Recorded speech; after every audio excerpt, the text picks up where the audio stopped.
I think, people know the language of core. Mm. However, when they think or that when they hear that word, they think abs. And I often will say, well, that's partly true, but the core is actually our deepest muscular layer of support. And I like you to picture a cylinder that transfers load, that manages pressure, it helps to maintain breathing, upright posture. The organs are at the bottom of the core, so it supports the pelvic organs. It maintains continence. So there's a lot of things that There's our a lot of core- roles. G'day and welcome back to another episode of Endo Untangled. I am Alicia Macro, GP with a special interest in women's health, and I am joined as always by my work wife, accredited exercise physiologist Cherie Noble. And we welcome back to the podcast today the delightful Caz Berry, who is a titled women's, men's and pelvic health physiotherapist. Thanks for having me. Caz Berry, welcome back to the podcast. Thanks. Now, we wanted to get you back today because we did a bit of an introductory episode with yourself and your work wife, Alicia Scannell. And what we wanted to do was to really build on that conversation. I hope for those who have listened to that first podcast and other episodes that we've done, I hope people will be able to think, okay, if I have got pelvic pain, if I've got problems with my bowels, if I'm struggling with endometriosis, it's more than just the lesions that is causing me pain. Everything in the pelvis starts to become cranky. Their pelvic floor is cranky, their bowel, sometimes their bladder, the uterus, nervous system's involved too, and we've talked about that in many different ways so far. But really what we wanted people to understand is people who I meet who are struggling with pelvic pain get that, they understand they've got a lot of pain, but they often don't realise how much of their symptoms are being driven by their muscles. And you said to us, let's talk about the core. The core. Let's talk about the parts of the core and where they're important. Let's talk about where breathing fits into that, because often that might seem a surprise if people are being taught about breathing. And let's talk about how to poo as well. So, Caz, welcome back. Thank you for having me. Thank you for coming back. And you've brought some props. Yeah. You came in and said brought your pelvis. You remembered your pelvis, but you forgot your vulva. Yeah. Damn it. Not my personal vulva. Oh, okay. You brought your personal one with you. So vulva will be definitely another episode. But what would you like our listener to know about the core? Well, I think the first thing when we use that word core, because I think in our little run sheet we talked about the what did you call it? Abdominopelvic cylinder. And I think, people know the language of core. However, when they think or that when they hear that word, they think abs. And I often will say, well, that's partly true, but the core is actually our deepest muscular layer of support. And I like you to picture a cylinder that transfers load, that manages pressure, it helps to maintain breathing, upright posture. The organs are at the bottom of the core, so it supports the pelvic organs. It maintains continence. So there's a lot of things that There's a lot of roles, doesn't it? Yeah, that our core important. does. And so here's Now, something I prepared earlier. Yes, and Caz has her model pelvis with her today. Yes. And so if you have access to YouTube or Spotify, you'll be able to watch and listen. Otherwise, we'll do our best to explain things and to describe as best we can. So go for it, So Caz. I am going to use this directly, but I'm just going to quickly stand up and forgive me for camera placement. Core being kind of this area from here to here, right? So if you can picture a paint can is often what I say. From just under the ribs. Yeah, so To to between the sit bones. between the sit bones. So if you can picture that paint can sitting right here, the lid of that paint can is actually the diaphragm, which attaches to the base of our ribs. So kind of here, and helps us with breathing. And the bottom of that cylinder is our pelvic floor. And as the name suggests, the pelvic floor covers the whole base of the pelvis, attaching to the pubic bone at the front. If you're sitting in a chair, if you rock side to side in a chair, you can feel those bones up in your bottom, and they're our ischial tuberosities, or our sitting bones, and it comes all the way through to attach to the bottom of the spine. So this is our sacrum, and this is the back of the pelvis. So these joints are called the sacroiliac joints, and down the very bottom is our little tailbone, or our coccyx, and so the pelvic floor anchors into that.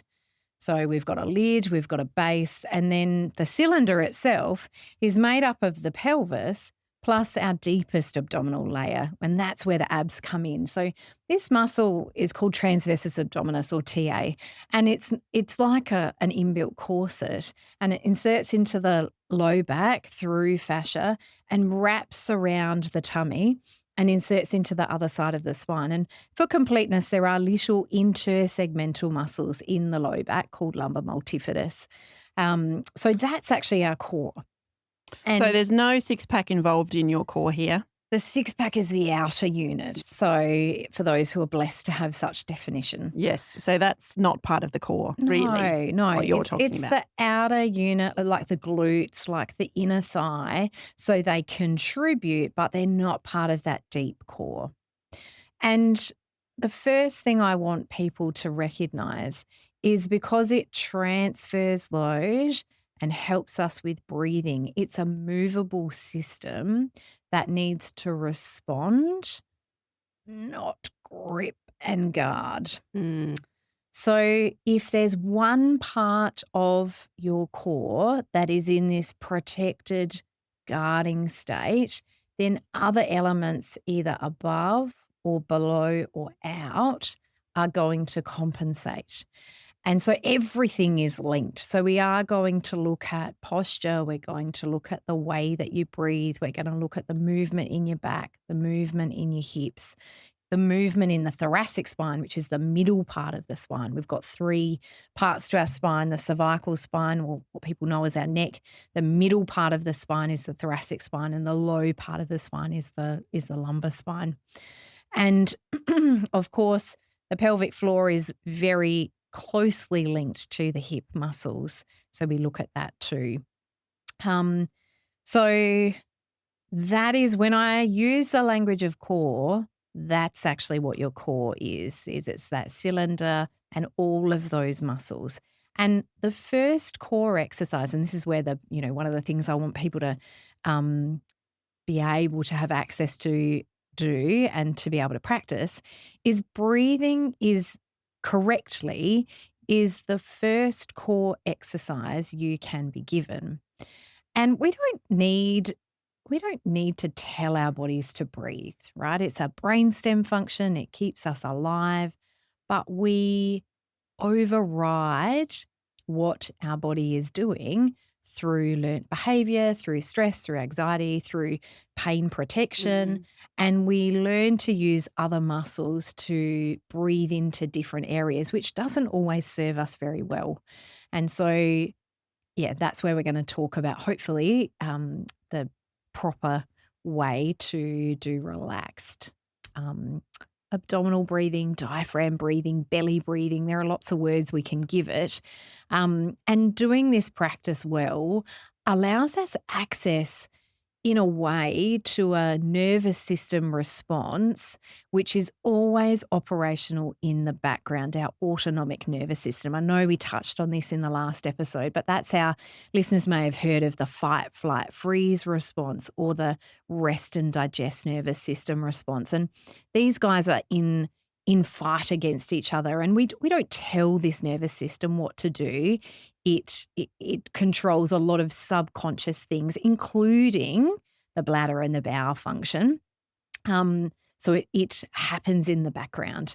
But through relaxed diaphragm belly breathing, it kind of helps our nervous system flick this switch into our rest and digest nervous system.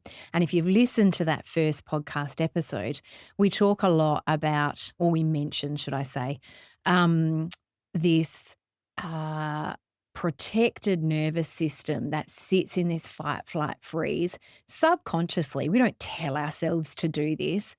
So it's helpful in retraining our nervous system to do this breathing practice and actually do it little and often. And it doesn't need to be perfect, but anything we do consistently with a little bit of quality, a little bit of mindful practice is going to be very useful. And are your patients surprised at that, Caz, when they come in to see the pelvic, floor, or they're coming to see you because of pelvic pain and pelvic floor, and they're like, oh, wow, okay, so my first thing is breathing. And Like, yeah, wow, I and thought you'd be talking about pelvic floor and, and we talked off air about, that perception of, oh, I've got a weak core. Mm. Do you find that common, or how do your patients respond to this? I think the first question was, do I find it that patients are Yep. surprised by breathing? I think once I've done some education about core, they're not necessarily, and perhaps I have assessed on the bed or in sitting and got them to with some tactile feedback with their hands um, around their breathing strategy. They're not then surprised that I prescribe certain exercises in a certain way. What they are So you're surprised. educating along the way as well. Absolutely. Yeah. Yeah. What I commonly hear though is when someone walks through my door and they've had an experience with a health professional in the past, and perhaps it's a physio, perhaps it's not, and they say, "Oh, look, all they gave me was breathing, and that wasn't helpful." hear that a lot. And I think this is where this podcast is so amazing, because I think education is the first step to healing. Because once you understand why you've been prescribed the Mirena, or why you have been prescribed breathing, for example, or why someone has done certain things, and you get that buy-in, then people are going to go, oh, that makes sense. Yeah, I'll do that. Yeah, because I do. It concerns me that it can feel like, or someone could interpret that conversation as being a bit of a fob off. It's just like, Yeah. oh my God, do you not understand how bad my pain is? Yes. And you're just telling me to breathe. I know how to breathe. I breathe, Yeah. 18 times a minute. Yeah. And I've been breathing since I was born. Yes. And unless they get the backstory, Yeah. it's like, why, what a terrible thing to tell me. It's like, tell me to take Panadol, and there's a role for that too, Yeah. if you understand the context. I think the biggest thing is when I am in a consultation with a patient, anything I do, my goal is to, in some way, shape, or form, allow them to feel better, even if it's only a little bit. And if they don't, I'm going to do something that will engage their body to move slightly differently, to feel slightly differently, so that then they can see. I'm not just giving them a piece of paper Yeah, and saying, absolutely. breathe. Yeah. I'm physically doing it with Yeah. them, so that they then notice a change in their body. And if you do these things and you don't notice a change in your body, if that was me, of course I'm not going to persist with something like that, because Yeah, it's not yeah. helpful. So Like, I it's need to purposeful. see, yes, I Yeah. need to see the value. I need to feel the value. And I never promise, and I know I said this last time, I never promise to completely eradicate someone's pain, but my goal is to make them feel better in some way, shape, or form, and to educate them about their body and how it moves. Yeah, and little by little. So one of the things I was going to ask you, just to clarify something that I've heard, is, okay, so if you've got the idea of a cylinder or a paint tin, the other thing I was thinking about trying to explain was almost like at home we have a trampoline. The pelvic floor is the trampoline, the bouncy part. Yeah. The netting that's around is that core that you're talking about, which is no six-pack needed. And then if there was a shade or a canopy on the top, particularly if that was a flexible canopy, that would be the diaphragm. The diaphragm and the pelvic floor, they actually quite like to move together in a coordinate. And and that's where we know that when the diaphragm descends as we inhale, the pelvic floor will lengthen. And it's this beautiful movable cylinder that works synergistically, is the word. So it moves together. And this is where, when one part of that cylinder is gripping, other areas are going to have to compensate. And how does that show up for a patient? So how does So if a you're gripping Mhm. and you're saying that other areas are compensating, what might that feel like for a patient? Well, there may be pain. So let's say it's a pelvic floor that's gripping. And by gripping, just to check, you're meaning it's on, it's tight, it's on all the time. flexed. Yeah. And I use my biceps, like my elbow Which are movement. incredible. I know, I was going to say, Yeah. they're awesome arms. Again, Caz's biceps Yep. are incredible. At which point your patients are just like, what? They don't hear anything that you're saying. Yeah.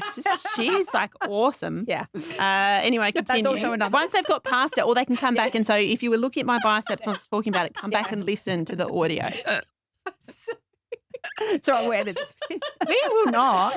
It's totally in there. They are awesome They are. arms. Yeah. I have Caz arm envy. And so does my daughter. She's like, Mum, have you seen Caz's arms? I'm like, my yes, I gosh. have. She's just That's what 5 a.m. gym does. Yeah. Okay, calm. So show us your biceps again. biceps. Come on, Yeah. they're No, no, gripping. no. So They're ripped.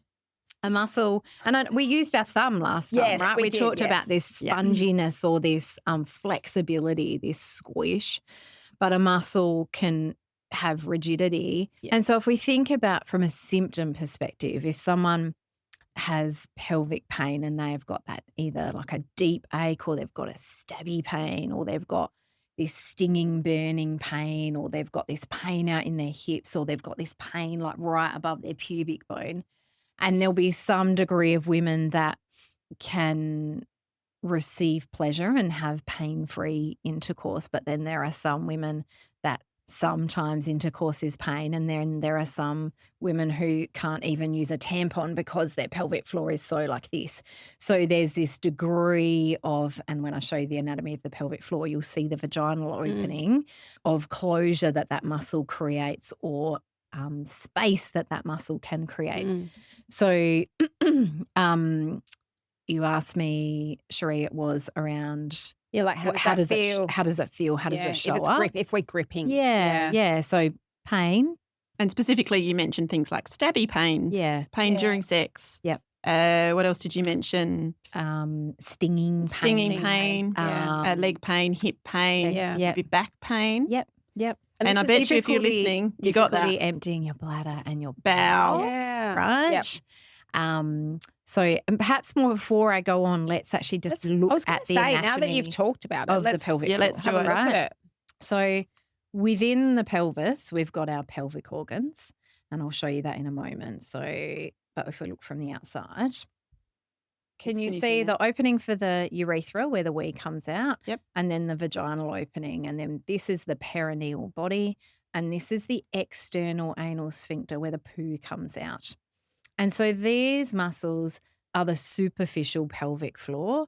They're I call them our protectors and our stabilizers. They're the ones that go, I don't really want that pap smear. And no, you're not coming in there. And no.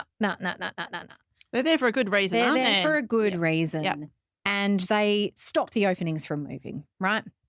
And the external anal sphincter is definitely involved in the ability to hang on to wind and poo and relax and let it come out. So then if I take this off, this is the deep pelvic floor, right?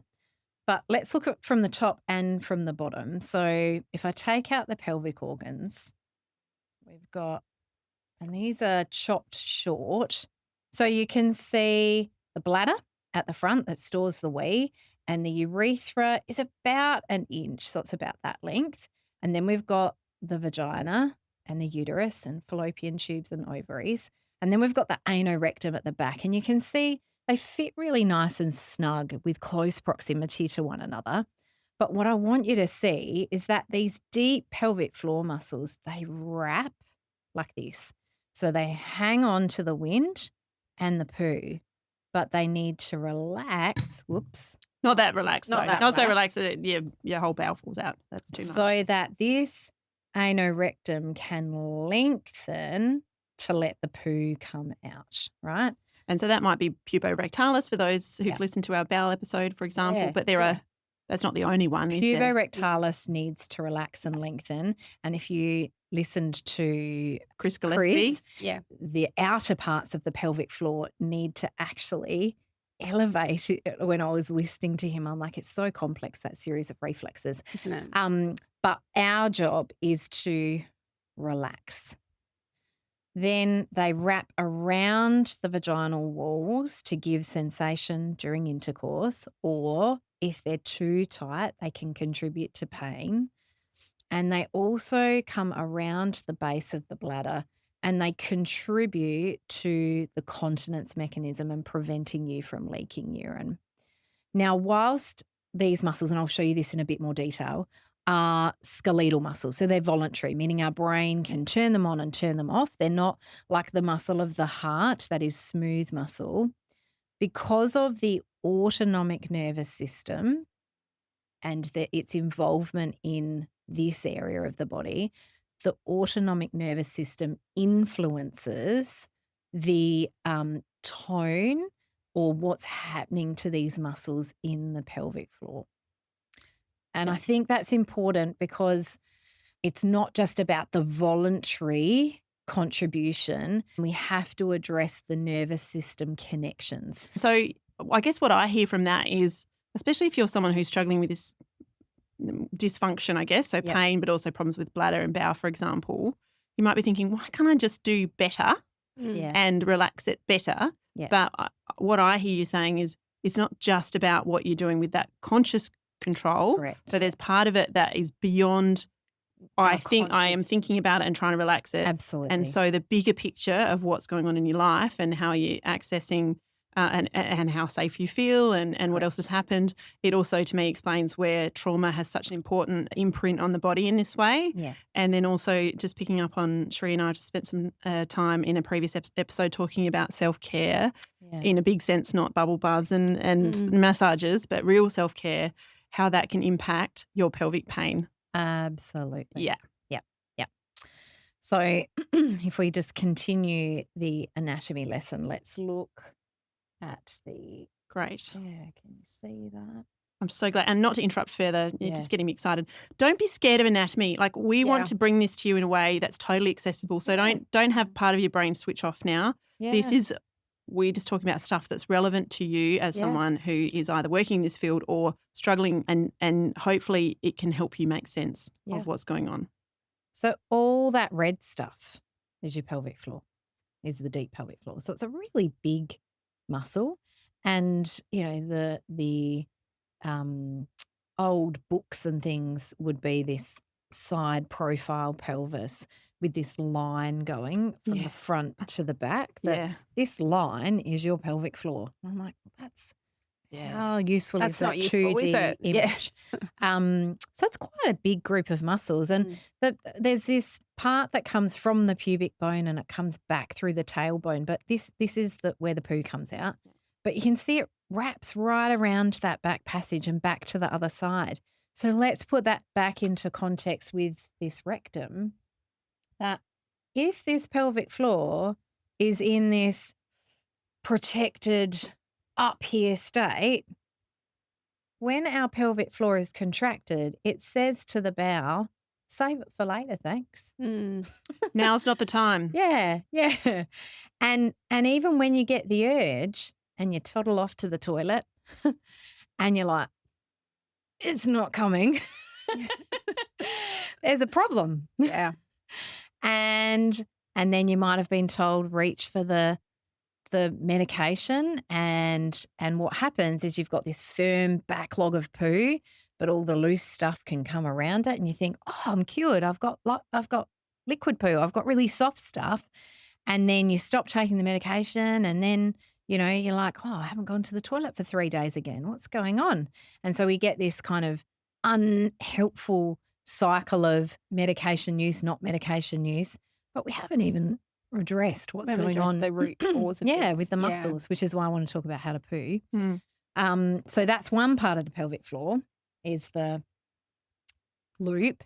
But then you've got these parts to the pelvic floor. Normally I'm looking like this, so that come out into the side walls of the pelvis, and they link with the obturator internus, which I know you want to talk to me about. So I talk about the pelvic floor having this closure, but then it also elevates and forms this shelf holding the pelvic organs up and preventing prolapse. And it links to then a deep muscle that's like a bridge to the hips called the obturator internus. And pelvic floor and obturator are directly linked. And you can have obturator tension without necessarily having pelvic floor tension. Not it's possible, but commonly we see that they tend to go hand in hand. And that's a muscle that we can access if we do go down a pathway through a consultation of eventually doing an internal vaginal examination. You can come up and over the top of the pelvic floor to get to this pesky little hip muscle, and you might go through the roof because it can be dreadfully uncomfortable in someone who has this tension pain inside the pelvis. And then that can refer pain, back to here, into the hip, down into the front of, like it can refer to all places.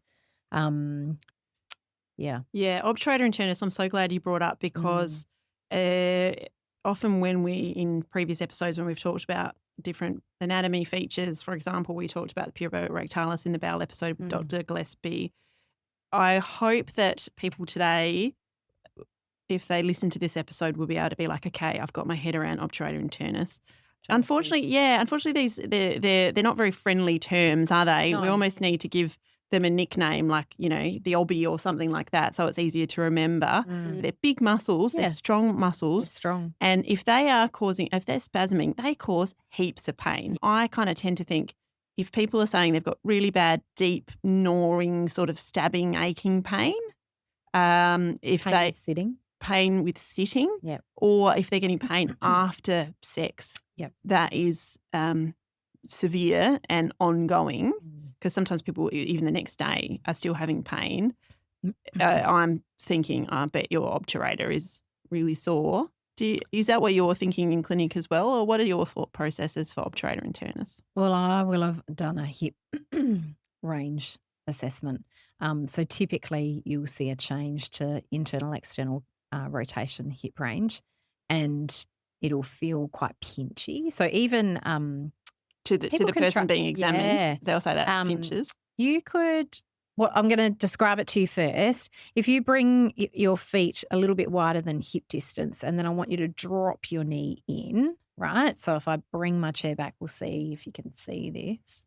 If you have your feet so like on the edge of the chair a little bit? Sit forward in the chair so you can actually move your knees. But what I'm actually going to do is drop my right knee in and bring my foot out, and then compare that to the other side, drop my knee in and my foot goes out to the side. So kind of my hips are going like this and like this. And I'm comparing just, how one hip feels in comparison to the other. And I'm tight on my left obturator. I obviously know that because of being able to assess myself. But if you notice a difference, classically, people will feel pain on one side, right? So they'll go, it's my left or it's my right, and it's really like up inside, or feel it right into the back of my bum or something like that. And then if you're in the chair and you drop your knee in and you're like, oh, that feels really pinchy in my hip, it feels quite sore, and then the other side just goes down and you're like, oh, that's totally different, then that might be an indicator that perhaps that obturator on that side is a bit unhappy. And often it's in that spot where I think people might feel like it's their ovary on that side. Yes. And worthwhile thinking through that, I guess. And one of the points I wanted to make while you're explaining some of these things is a lot of people listening to this are going to have a history of endometriosis or adenomyosis and complex other things going on with their pelvis. And you can have the lesions of the endo, which is sitting there causing inflammation, and then you'll get a protect response from the pelvic floor. Yep. But you can also get that with other things like people who've had trauma or people who've had other health issues in that area, or even if they've had recurrent urinary tract infections or whatever, and those muscles will start misbehaving and they start causing severe pain in the pelvis and dysfunction in terms of bowel and those sorts of things. That is 100% there and real, but often or isn't always caused by that internal anatomy, like an ovary or a bit of endo or lots of endo or whatever it is, or an adhesion. Yeah. It's very complex, and those pelvic floor muscles are always part of the picture in my mind. Yeah. Yep. And so, so it may well be that you've got endo and you've got pain that is aggravated by some of those movements that you're talking about. It might not be the endo that's causing that pain. And that's just really important, just to kind of be able to broaden your thinking a little bit, because we were talking recently about the circle of control. Whether I've got a little bit of endo or if I've got an ovary that's sore, that's actually not easily within my circle of control. But if I've got muscles that are misbehaving and causing me pain, that is actually somewhat easier to access. So that's actually sometimes a bonus. It's treatable. Yeah. Yeah, it's treatable.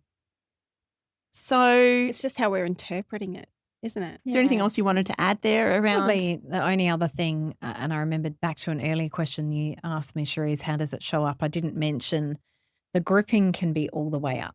So those people who grind their teeth or have TMJ, that's the muscle that helps us with eating. So they've got that kind of pain in the jaw or neck tension, headaches, migraines, upper back, interscapular, the area between your shoulder blades, tension. So and then there's fatigue too, because that's exhausting if you're keeping that level of muscle tension. Correct. Not consciously, that's exhausting. Yeah. Yep. It's like trying to hold something heavy all day. All day. Yeah. And it's probably not letting go even at nighttime. It's just on. Yeah. And again, it's not conscious. It's not That's conscious. The whole thing. Yeah. And it's not someone's fault, but there are ways that we can access those muscles directly, but also indirectly, for example, through vagus nerve and the parasympathetic nervous system, and also through the belly breathing as well. Yeah.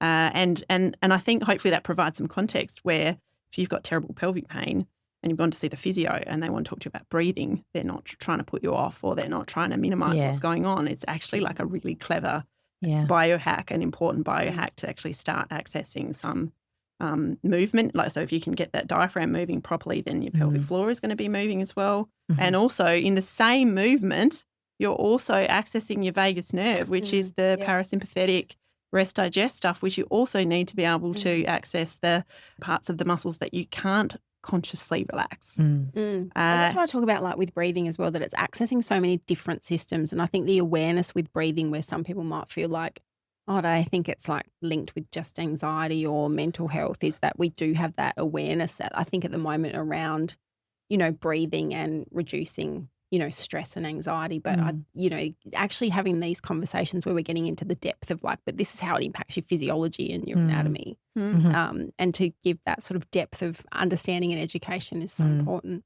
And I think the one thing I would say about breathing as well is if you've practiced in your consult with your patient different types of breathing. Yes. I had a patient just last week who she was focusing more on her belly expanding and the back of her ribs into the mat. She was doing it laying down. And for her, that felt quite effortful. And so then we tried an inhale, not focusing too much on technique, but an actual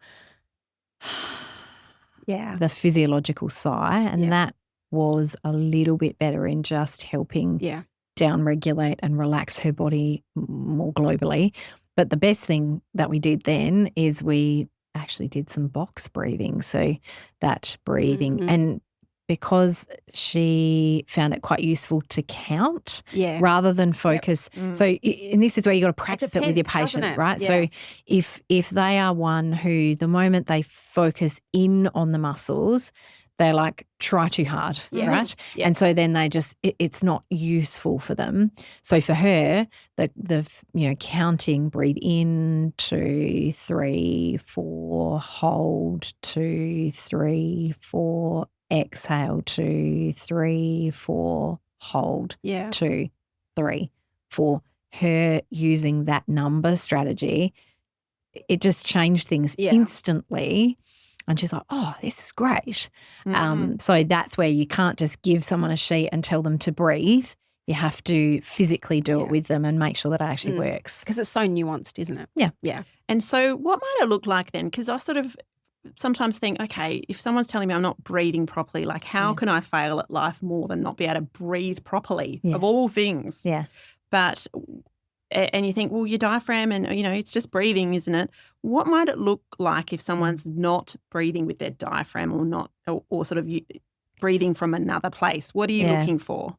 The first thing I want to make sure that everyone knows is that everyone's diaphragm works, right? That's a brainstem function. So it's working. The diaphragm is working. It is working. It's just that they are compensating in other areas, right? So if we think we've got this rigid, like, look at me just go like this, because no one wants to have a tummy. We need to sit with good upright posture. We need to hold our tummy. We need to sit up straight. And then I continue to hold this. And so I breathe into my upper chest, or I breathe into my shoulders, or I just do these. So I do these really shallow, quick breaths. And they don't know why they breathe so fast. And so it's just trying to point out a couple of things, right? And the moment you then go, oh, have you noticed? And you get them to be able to see perhaps this, are like, oh, yeah, I didn't realize. Often they don't realize because, as I said, we need to breathe to keep us alive. So, but we just learn these protective strategies. I always talk about like the body finds a way, doesn't it? Yeah. So that's what it might look like. And they might then go, yeah, like I get a lot of neck tension, or I get a lot of headaches, or I'm seeing a physio because I've got this random thing in behind my shoulder blade and I just can't get rid of it. And then you look at their thoracic rotation and they're like rotating like this. And you're like, oh, there's not much movement there. Yeah. So, and again, when you point out that this is kind of what their body is doing, it's subconsciously protecting them, that it's not that they're not breathing, it's just they're not breathing efficiently, right? So it's all about just improving efficiency of movement. And when you relax the standards, this is where you've got to work out the type of person you're dealing with. Like, there's the perfectionists that walk into the room and they have to get everything right and dot all the I's and cross all the T's. And so you've got to find something that makes them feel like they're doing it right. Otherwise, they're not going to practice it at home. They'll just give up. Yeah. Yeah. So, as our expert physio with us today, would you be happy to take us through how you might explain to someone how you're going to breathe using your diaphragm? Yeah. Are you happy to do that? Great question.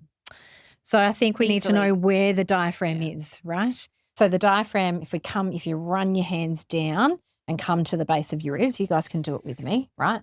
And a lot of people go, oh, up here. And I'm like, no. Move your thumbs down, wriggle them down, wriggle them down, wriggle them down. And you'll go, oh, okay, they're down here, right? And when our diaphragm contracts, it descends and the ribs will go like this and they'll expand. And if we've got this movable, flexible core, the abdominal wall will just relax and the pelvic floor, so the diaphragm comes down, the pelvic floor lengthens and the abdominal wall just doesn't sit in this contracted state. So the first thing I might do is I might get them to become aware of, can they just feel movement here, right? So if I demonstrate the breathing up here, right, I will not get much movement here and I'll, right? And that's where some people might go, all right, well, maybe put one hand on your chest, one hand on your tummy and just kind of feel, my legs are getting sore, feel where you're feeling you breathe and you go, oh, yeah, I'm definitely breathing up here. And it's like, all right, well, let's just let your shoulders relax and let's just move your hands where you had them, so back like base of ribs, and just kind of go, well, do you feel much happening here? Just kind of close your eyes, relax your shoulders and just take a normal breath in. Don't try too hard. Just breathe. Just notice. Like, I just want them to notice. I don't want them to change anything, because what they notice is going to give me, I mean, I've seen some stuff, but it's going to give me some buy-in of what I need to do. Yeah. Now, the person who sits here and there, like, their shoulders feel jammed up and they're like, I can't, I'm like, well, they're not very relaxed in that position. Yeah. So we may need to lay on the bed. But then I would demonstrate. So I'd be like, all right, well, I want to let my ribs push my hands out. I want to let the belly go. And it comes back in. Now, some people can't do it at all when they're doing this, right? So they find that quite hard. And typically those who are quite stiff in the thoracic spine, so that's the middle part of the spine, they don't rotate much, they don't extend much, they have that rigid trunk, are not going to get great basal expansion. And it's like they're stuck in this extended position. Which is a lot of people with pelvic pain, and a lot of hypermobile peeps with pelvic pain. Yeah, because they're just trying to find stability. Yeah. Right?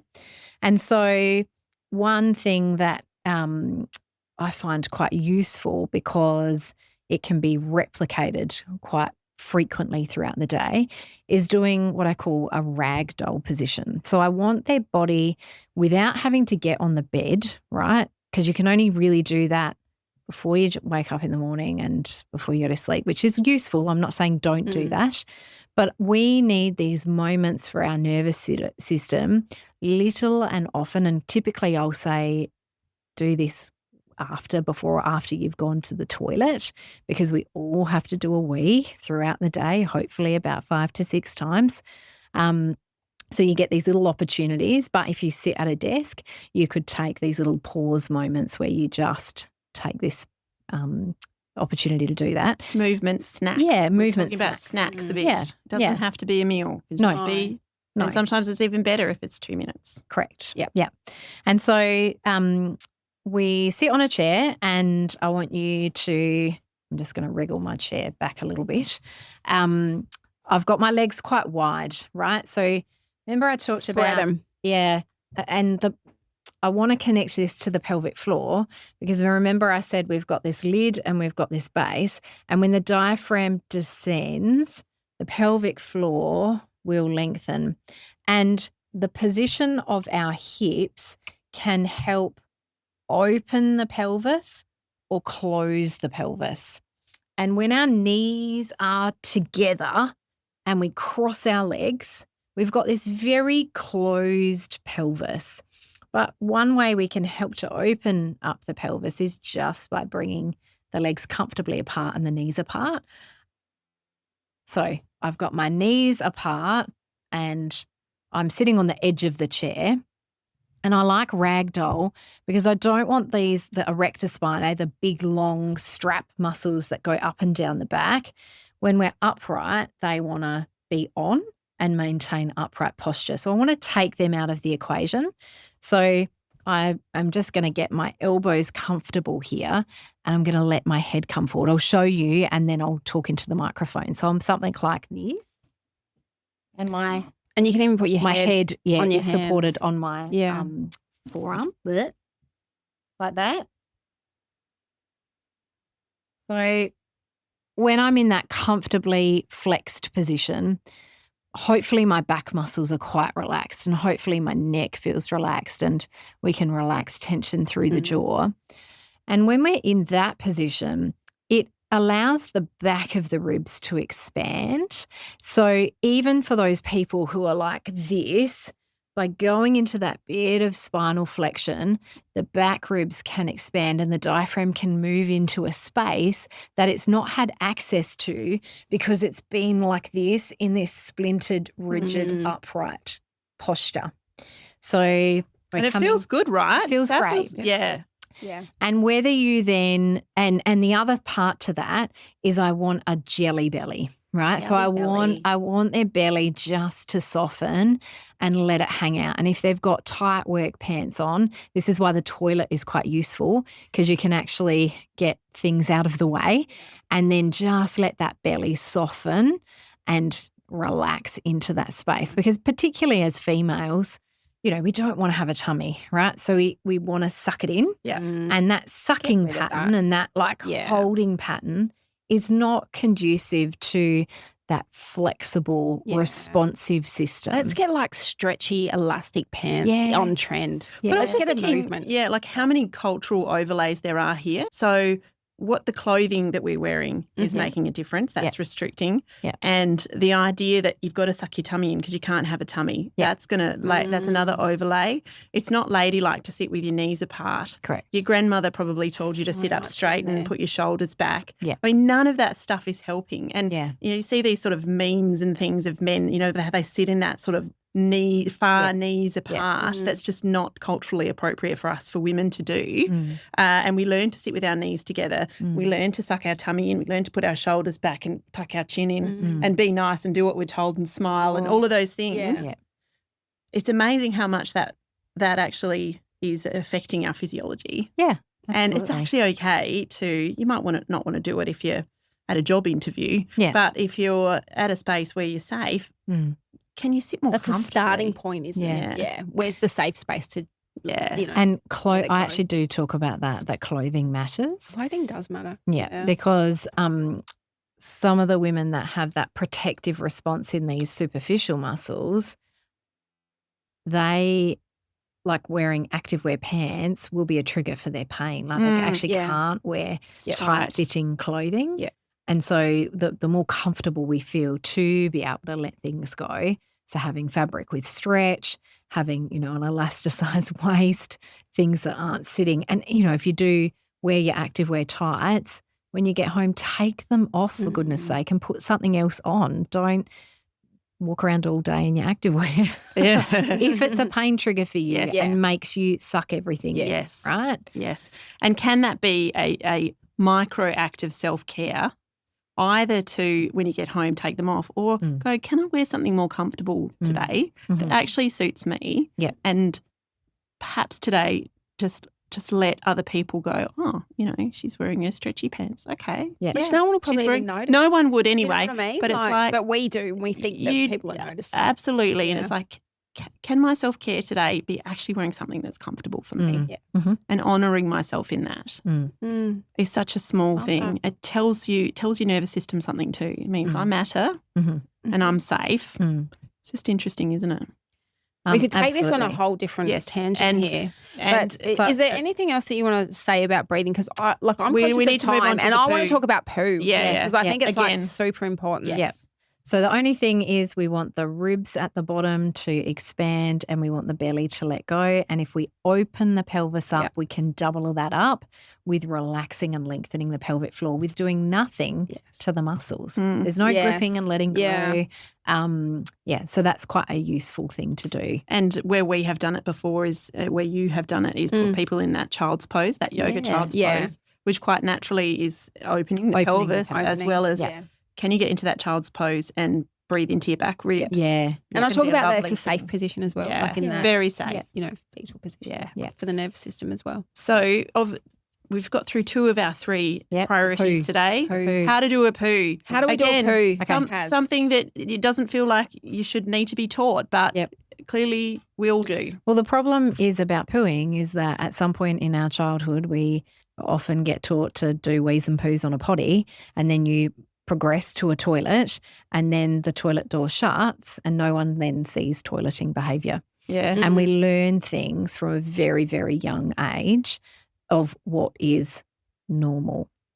And people are surprised by the fact that our bowel is a muscle that is designed to contract to empty, and our job is to relax, right?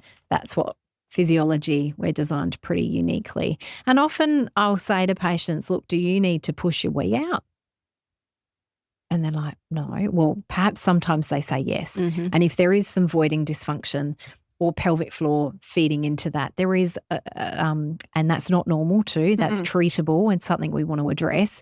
But classically, they'll say, oh, yeah, no, I just kind of, I just wee and maybe I push the last bit out because I'm in a hurry. And so I'm like, well, that's because your bladder is a muscle. It's designed to contract to empty, and your bowel's exactly the same. And the first thing I want people to feel is that when we do this Valsalva or this kind of push maneuver, typically your pelvic floor actually contracts. So it's tightening up. Right? So if we've got this pelvic floor that's doing this and you've got this horizontal tube, that poo ain't coming out. So it's fighting against each other. Correct. So when you say Valsalva, you sort of mean a strain. So like that's a strain, yeah. And if you guys right now, okay, I want you to put your hand, you're going to put your hand here, right? So you're going to find your pubic bone. So you're going to go, here's my tummy. I'm going to come down onto the pubic bone. You can feel the bone, right? Now slide your hand underneath like you're wiping yourself on the toilet, right? Okay. So this is kind of where your pelvic floor is, right? Not kind of, it is. And I want you to take a big breath in, and you're going to hold your breath, and I want you to do this and then relax. And you were just focusing on making a face for camera. But now I want you to close your eyes, and I want you to feel what your muscles are doing when you do this. Yeah, they're contracting. Yes. Right? That's not helpful and not going to help helpful at all. Right? So the first thing we need to do. Can I let go now? Yeah. I'm really hoping that Rory here isn't like zooming in on me, doing my sort of best Michael Jackson. In, like just gripping us. That's all right. Good times. It's like, what is this podcast about? Yeah. So these sit bones, we can position our legs and hips to, remember I talked about this opening the pelvis, and if you were in my consult room, I'd get down on the floor and I'd say, don't look at my bum, but look at my bum, and I'll show them what this looks like in this position when my knees and hips are together. And I'll put my hands on my sit bones, and then I show them my knees going out, like in that child's pose position, and feet out, and then put my hands on my sit bones, and they see, oh yeah, your bum's definitely bigger in that position.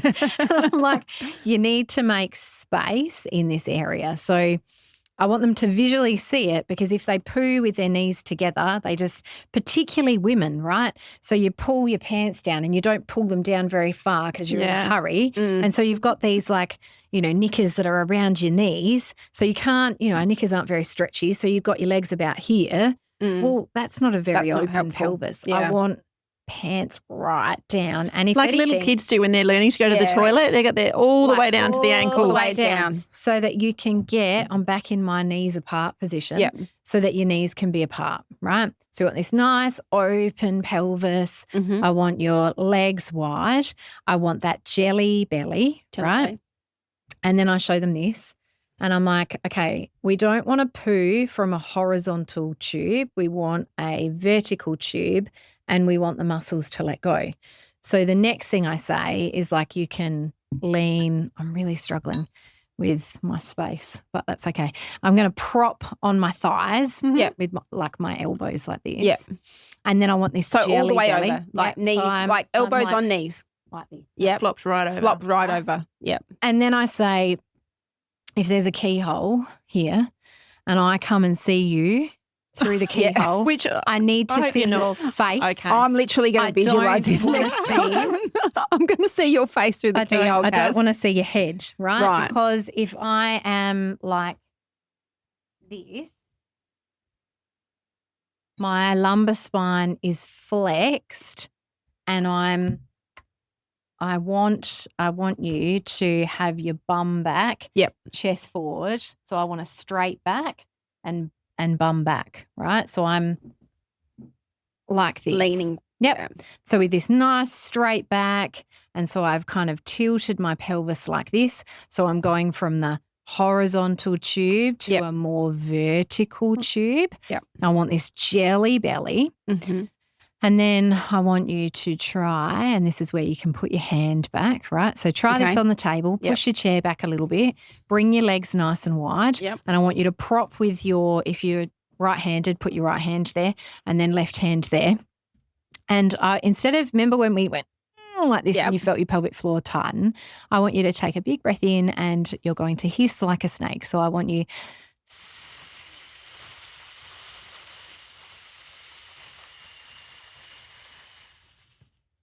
Did your pelvic floor tighten? No. No. Great. But did you also feel that your tummy muscles worked a little bit and you could use a little bit of replacement strategy? If you're so used to just pushing things out, it gives you something tangible to do. Can I move my hand away from my... Yeah, move your hand away. So, yeah, we want to, and if you're short, if we elevate the knees through using a footstool, it helps to also further relax and lengthen.